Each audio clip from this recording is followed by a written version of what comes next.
नमस्कार दोस्तों, स्वागत है आपका मोटिवेशनल टॉक में।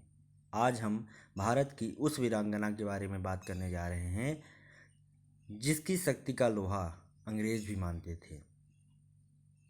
आज मैं झांसी की रानी के बारे में आपको बताने जा रहा हूँ कि बचपन में वह किस प्रकार से बातें करती थी, किस प्रकार से उनका आत्मविश्वास इतना प्रबल था जिसके कारण वे भारत की महान वीरांगना बनी।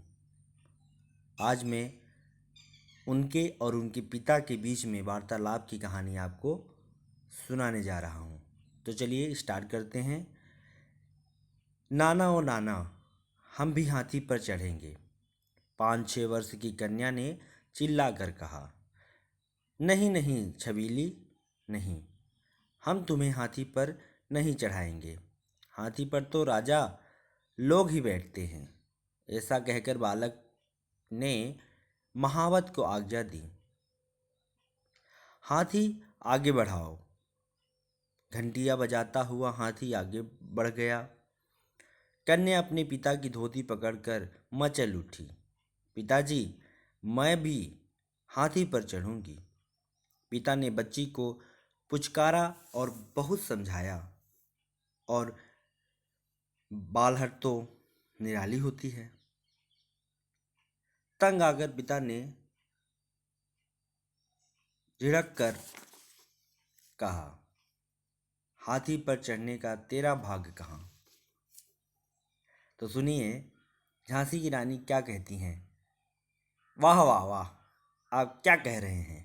मेरे भाग्य में एक नहीं 10 हाथी लिखे हैं।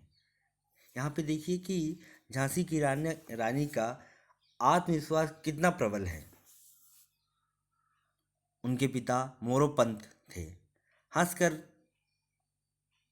कहे, मनु चलो देखते हैं। मनु पेट से चिपकते हुए बोली,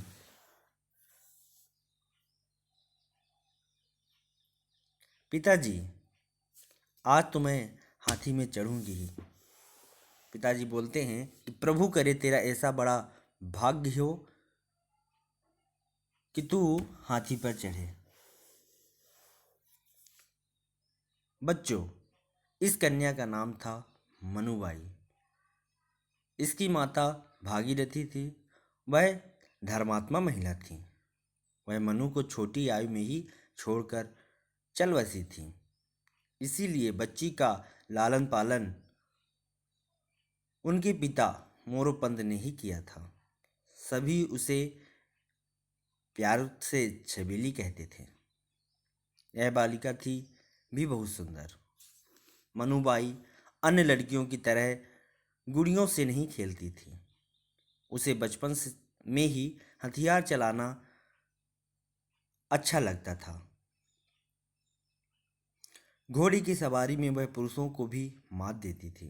इसी मनुबाई का विवाह झांसी के राजा गंगाधर राव के साथ हुआ। अब वह रानी लक्ष्मीबाई कहलाने लगी। रानी लक्ष्मीबाई ने, आपको बता दें कि रानी लक्ष्मीबाई ने 1857 के स्वतंत्रता संग्राम में अंग्रेजों के साथ डटकर युद्ध किया था।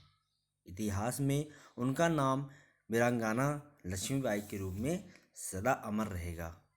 और जैसा कि मैंने पहले भी कहा था कि अंग्रेज भी उनकी शक्ति का लोहा मानते थे। तो इसलिए हमें रानी लक्ष्मीबाई पर गर्व होना चाहिए, इनसे सीख लेनी चाहिए और आगे बढ़ना चाहिए।